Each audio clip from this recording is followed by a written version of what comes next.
Alhamdulillah nasta'inuhu wa nastaghfiruh wa na'udzu billahi min shururi anfusina wa min sayyiati a'malina may yahdihillahu fala mudilla lahu wa may yudlilhu fala hadiya lahu. Asyhadu an la ilaha illallah wahdahu la syarika lah wa asyhadu anna Muhammadan abduhu wa rasuluh la nabiyya ba'dah. Allahumma salli wa sallim wa barik ala sayyidina Muhammad wa ala alihi wa sahbihi wa man walah, amma ba'd. Faya ayyuhal muslimun rahimakumullah, usikum wa nafsi bitaqwallahi faqad fazal muttaqun. Qala Allah ta'ala fi kitabihil karim, na'udzu billahi minasy syaithanir rajim. Ya ayyuhalladzina amanu taqullaha haqqa tuqatih wa la tamutunna illa wa antum muslimun. Shadaqallahu alazim. Orang-orang tua kami, paduka bapak-bapak dan saudara-saudaraku yang seiman, seakidah dan seagama, yang saya hormati dan insya Allah dimuliakan dan dirahmati oleh Allah Subhanahu wa ta'ala. Ma'asyiral muslimin, sidang jemaah Jumat rahimakumullah. Kembali saya mengingatkan kepada diri saya secara pribadi dan kepada kita semua, mari senantiasa kita tingkatkan kualitas iman dan takwa kita kepada Allah Subhanahu wa ta'ala dengan sebenar-benar takwa. Sekaligus kita bersyukur atas segala limpahan nikmat dan karunia yang senantiasa Allah Subhanahu wa ta'ala berikan kepada kita. Terutama pada hari ini kita sudah berada di pertengahan bulan Muharram 1438 Hijriah. Mari kita tingkatkan rasa syukur kita kepada Allah Subhanahu wa ta'ala dengan senantiasa meningkatkan amal ibadah pengabdian kita kepada Allah Subhanahu wa ta'ala, sekaligus meluruskan niat menjaga sifat dan akhlak kita di dalam melakukan ibadah kepada Allah Subhanahu wa ta'ala. Ma'asyiral muslimin, sidang jemaah Jumat rahimakumullah. Dalam kesempatan khutbah ini saya ingin menyampaikan satu hadis Rasulullah sallallahu alaihi wasallam tentang orang-orang yang ahlul ibadah tetapi mengalami kerugian alias bangkrut nanti di yaumil akhirat karena ibadahnya tidak lurus atau ibadahnya tidak sejalan dengan akhlak dan etika. Suatu hari Rasulullah sallallahu alaihi wasallam bertanya kepada sahabat, "Atadruna mal mublis?" Tahukah kalian siapa orang yang bangkrut itu? Maka saat itu sahabat menjawab pertanyaan Rasul itu, "Qalul mublisu bina man la dirham lahu wala mata'." Kata para sahabat, orang yang bangkrut itu adalah orang yang tidak memiliki dirham. Kalau hari ini mungkin adalah rupiah. Tidak memiliki emas perak. Wala mata', kata Rasul, tidak, kata sahabat, malah mereka tidak memiliki perhiasan-perhiasan dunia. Apakah itu kendaraan maupun sawah dan ladang. Itulah pendapat para sahabat orang-orang yang bangkrut.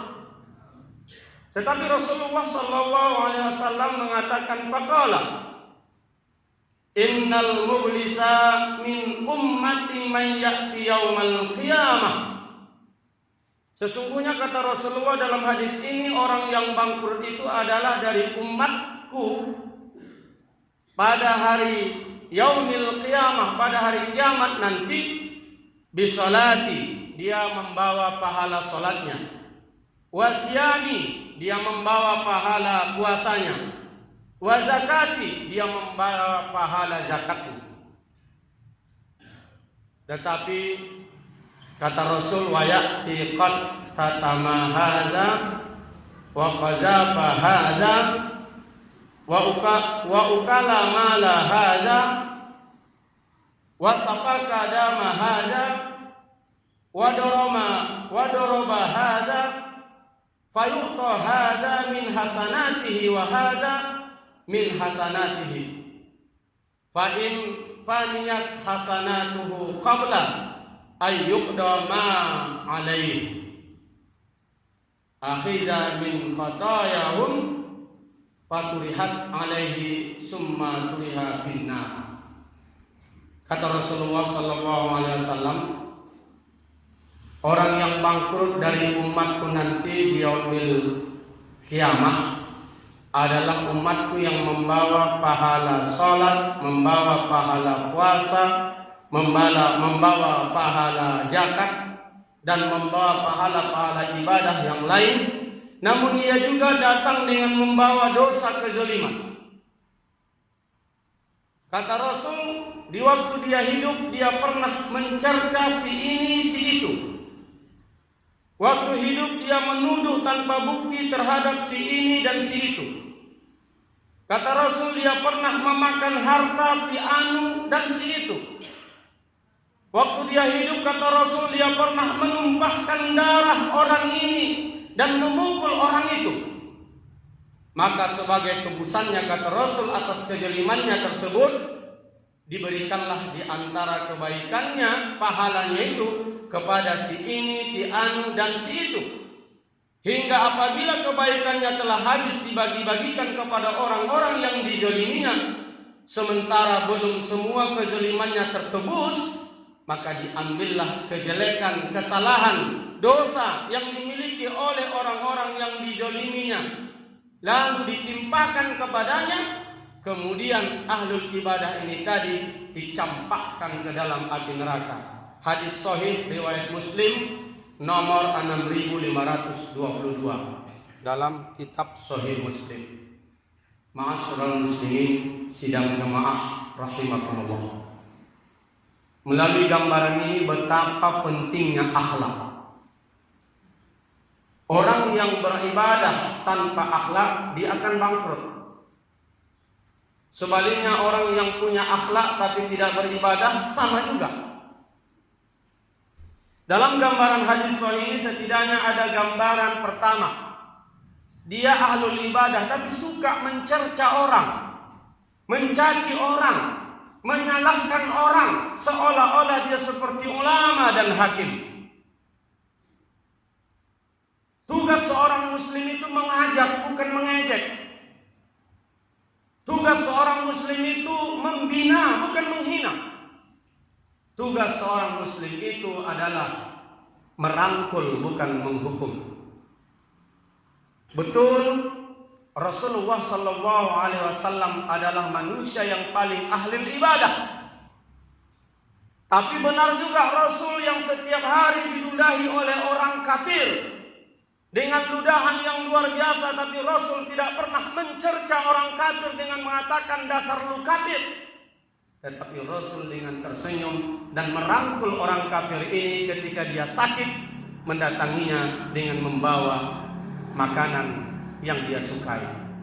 Benar dalam sebuah riwayat ada orang buta, sudah tua, miskin, pengemis, dan setiap dia mengemis dia mencaci-caci Muhammad sallallahu alaihi wasallam. Tapi dengan setiap harinya Muhammad dia caci, tapi setiap hari pula lah Rasulullah sallallahu alaihi wasallam memberikan roti ke mulut orang tua, miskin, pengemis dan Yahudi. Dan akhirnya setelah Rasulullah sallallahu alaihi wasallam meninggal dunia, Abu Bakar melanjutkan pemberian roti ini kepada orang tua buta, pengemis dan suka mencaci Muhammad ini. Tapi ternyata orang tua ini tahu bahwa yang memberi roti bukan Rasulullah. Ini pasti bukan orang yang biasa memberi roti. Sedikit Abu Bakar berbohong, ini adalah orang yang biasa memberikan roti kepadamu, wahai Pak Tua. Tidak, karena orang yang biasa memberikan roti kepadaku tidak sekedar memberikan roti ke tanganku, tapi dia mengusapkan tangannya ke kepalaku, lalu menuntun tanganku memasukkan roti ke mulutku, sementara Anda tidak. Saat itulah Abu Bakar meneteskan air mata dan yang mengatakan, wahai Pak Tua, itulah orang-orang yang setiap hari engkau caci. Itulah Muhammad Rasulullah Sallallahu Alaihi Wasallam. Dan akhirnya Pak Tua juga meneteskan air mata dan mengatakan, pantaslah dia jadi nabi. Dan aku memulainya dengan mengucapkan asyhadu an la ilaha illallah wa asyhadu anna Muhammadar Rasulullah. Itulah akhlak ahlul ibadah dari Rasulullah Sallallahu Alaihi Wasallam. Kita tahu bagaimana Umar sebelum masuk Islam buat sayembara. Barang siapa yang bisa menangkap hidup dan mati Muhammad dan membawa kepalanya, aku berikan dirham. Tetapi Rasul balas dengan menengadahkan tangan, dengan berdoa kepada Allah agar Umar mendapatkan hidayah dan Islam ini kuat dengan masuknya Umar ke dalam Islam. Sayembara untuk membunuh dibalas oleh Rasul dengan berdoa agar kiranya Umar bin Khattab masuk ke dalam Islam dan mendapatkan hidayah. Ma'asyiral muslimin rahimakumullah, itulah kenapa di dalam Islam kita dilarang mencerca orang, termasuk anak kita. Tidak ada orang tua boleh mengatakan kepada anak ini anak bandal, anak nakal, anak bodoh, anak durhaka, anak tak sadar runtuh. Sampai-sampai ada yang mengatakan anak setan. Bahkan ada yang mempertanyakan, orang tua sendiri bertanya, kau anak siapa? Keturunan siapa? Orang-orang Arab dulu, para sahabat, kalau ada anak yang bertingkah dengan nakalnya, dia mengatakan, yahdillah, semoga engkau mendapat hidayah anakku. Yang ada adalah pujian dan doa, bukan cercaan. Kadang-kadang anak saja kita cerca, apalagi orang lain. Maka ahlul ibadah tetapi suka mencaci, mencerca orang lain, ini adalah ahlul ibadah yang akan bangkrut di yaumil akhirat. Subhanallah, Rasulullah Sallallahu Alaihi Wasallam bukan hanya tidak saja pernah mencerca orang lain, sampai makanan saja pun dia tidak cerca. Dari Abu Hurairah radhiyallahu anhu, dia berkata, ma'aban Nabi Sallallahu Alaihi Wasallam, tidaklah Nabi Sallallahu Alaihi Wasallam ta'aman qattu in istahahu akalahu wa in kariyahu tarakahu. Tidaklah Nabi Sallallahu Alaihi Wasallam, kata Abu Hurairah, pernah mencela makanan sedikit pun. Kalau seandainya beliau menyukainya, dia makan. Kalau dia tidak menyukainya, dia tidak makan. Tapi tidak ada kalimat mencerca makanan. Coba bayangkan Bapak, makanya ulama mengatakan ini mukjizat Rasul. Seumur hidupnya tidak pernah mencerca makanan kita. Usahakan yang kita bayar, tak enak kita cerca. Yang gratis saja pun kadang kita mau caci makanan. Na'udzubillah, summa na'udzubillahi min zalik. Maka melalui khutbah ini, marilah kita menjadi ahlul ibadah, tapi menghindari hal-hal yang bisa mencaci, menyakiti hati orang lain. Ma'asyiral muslimin sidang jamaah rahimakumullah. Itulah kenapa Rasulullah sallallahu alaihi wasallam bersabda, iyyakum wa zanna fa inna zanna akadzabul hadis wa la tahassasu wa la tajassasu wa la tahasadu wa la tadabaru wa la tabaghadu wa kunu ibadallahi ikhwana. Berhati-hatilah kalian dari tindakan berprasangka buruk, karena berprasangka buruk adalah sedusta-dusta ucapan. Makanya kata Rasulullah, jangan kalian saling tajassus, mencari berita kejelekan orang lain, saling memata-matai, saling mendengki, saling membelakangi, dan saling membenci. Jadilah kalian hamba-hamba Allah yang bersaudara. Diriwayatkan oleh Al-Bukhari. Ma'asyiral muslimin, jangan hanya gara-gara kita berbeda partai, berbeda golongan, berbeda guru, berbeda kelompok dalam aliran dakwah, muka masam kita tunjukkan di hadapan saudara kita muslim yang sama dia ucapkan kalimat syahadatnya ketika dia tahiyat awal dan tahiyat akhir. Tak pantas kita memboikot dia, tidak kita jawab salamnya. Apatah lagi kita menghindarkan diri dari sop-sop mereka, padahal mereka adalah saudara kita muslim. Jangan kita intai kesalahan-kesalahan orang lain. Marilah kita memperbaiki diri kita sendiri masing-masing. Dan jangan coba mencari-cari kesalahan orang lain. Dan lebih baik adalah carilah kesalahan kita sendiri. Dan bukakan itu di hadapan Allah Subhanahu wa ta'ala melalui munajat-munajat kita. Bukankah Allah mengajarkan doa yang sudah hafal kita semua? Rabbana zalamna anfusana wa illam taghfir lana wa tarhamna lanakunanna minal khasirin. Kita diajarkan oleh Allah untuk berdoa, ya Allah, Rabbana, ya Tuhan kami, zalamna anfusana, sungguh kami zalim kepada diri kami sendiri. Inilah yang penting, membukakan aib dan kesalahan diri kita sendiri di hadapan Allah. Bukan membukakan aib dan melihat-lihat kesalahan orang. Apalagi dalam persoalan berbeda pandangan furu'iyah, pandangan dalam persoalan ibadah yang kebetulan masing-masing ulama ada dalilnya. Serahkan itu semua kepada Allah Subhanahu wa ta'ala dengan ucap wallahu a'lam bissawab. Allah lebih tahu daripada kita. Ma'asyiral muslimin sidang jemaah rahimakumullah. Yang kedua dalam hadis tersebut, ada orang yang ahlul ibadah tapi suka membunuh orang tanpa sebab. Bisa jadi membunuh secara langsung atau tidak membunuh secara langsung. Kalau sudah sepakat di dunia ini ada benda-benda yang sudah jelas dikatakan itu sebagai alat membunuh diri dan membunuh orang lain, maka cobalah menghindar agar tidak membunuh orang lain. Jangan kita menjadi orang yang ahlul ibadah, tapi di sisi Allah kita zalim kepada diri orang lain karena kepentingan kita sendiri.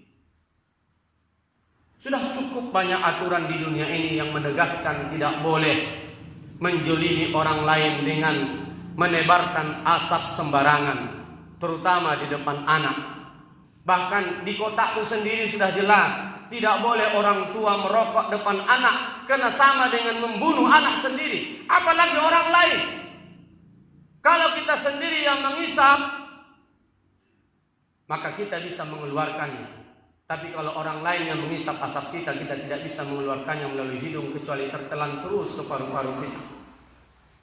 Jangan menjadi ahlul ibadah tetapi bangkrut nanti di yaumil akhirat ketika orang yang merasa dizalimi ini akan dibalas oleh Allah Subhanahu wa ta'ala pahala kita kepada dia, dan kalau juga tak tertubus maka dosa dia kepada kita, dan akhirnya kita masuk api neraka. Begitu juga jangan menumpahkan darah saudara kita. Sejahat apapun si begal, sejahat apapun si pencuri, serahkan dia kepada yang berwajib. Betul dalam Islam yang mencuri potong tangan, tapi yang potong tangan bukan rakyat. Yang potong tangan yang memutuskan adalah hakim, lalu dilakukan oleh algojo. Betul dalam Islam membunuh dibunuh, tapi melalui proses hukum. Yang memutuskan adalah hakim. Kalau diputuskan hakim secara adil, maka dia masuk ke surga. Kalau diputuskan secara tidak adil, maka hakim masuk neraka. Bukan rakyat yang menjolimi. Sebejat apapun orang, serahkan dia kepada yang berwajib. Jangan tumpahkan darah saudara kita. Apalagi kita orang yang ahli salat, ahlul puasa, ahlul zikir, tapi kita pula mencari kesempatan untuk membantai orang sehingga bercecer darahnya. Nanti di yaumil qiyamah dia masuk neraka, kita malah masuk surga karena berdasarkan hadis sahih ini. Dan yang keempat, ma'asyiral muslimin sidang jemaah rahimakumullah, ada orang ahlul ibadah tapi memakan hak orang lain. Memakan hak anak yatim, memakan hak orang miskin, memakan hak anak kita, memakan hak istri kita, memakan hak suami kita memakan hak tetangga kita tanpa seizinnya dan sepengetahuannya. Ahlul ibadah, tetapi tidak memperdulikan dari mana sumber rezekinya, maka samalah artinya ibadahnya berpahala, tapi di yaumil kiamah dia akan mengalami kebangkrutan. Ma'asyiral muslimin, mudah-mudahan khutbah yang singkat ini memberikan wasiat kepada diri saya secara pribadi selaku khatib dan kepada kita semua agar benar-benar beribadah dengan niat yang ikhlas. Tapi tidak cukup dengan niat yang ikhlas, mari kita perbaharui akhlak kita di hadapan Allah dan di hadapan manusia. Karena sesungguhnya misi Rasulullah sallallahu alaihi wasallam bukan ingin menjadikan umatnya pintar tapi tidak berakhlak, tapi yang lebih utama adalah orang yang berakhlak tapi pintar. Biarlah tidak pintar tapi berakhlak. Innama bu'istu liutammima makarimal akhlak. Sesungguhnya kata Rasulullah sallallahu alaihi wasallam, aku diutus di permukaan bumi ini hanya ingin menyempurnakan akhlak manusia. Mudah-mudahan walaupun ini adalah merupakan pekerjaan yang berat bagi kita, tapi setiap amalan yang berat adalah bahagian daripada ujian. Dan setiap ujian kita sabar melakoninya, insya Allah Allah Subhanahu wa Ta'ala akan mencatat kita menjadi orang-orang yang sabar dan bersyukur. Barakallah li wa lakum fil Qur'anil Karim wa nafa'ani wa iyyakum bima fihi minal ayati wa dzikril hakim. Aqulu qouli hadza fastaghfiruh innahu huwal ghafurur rahim.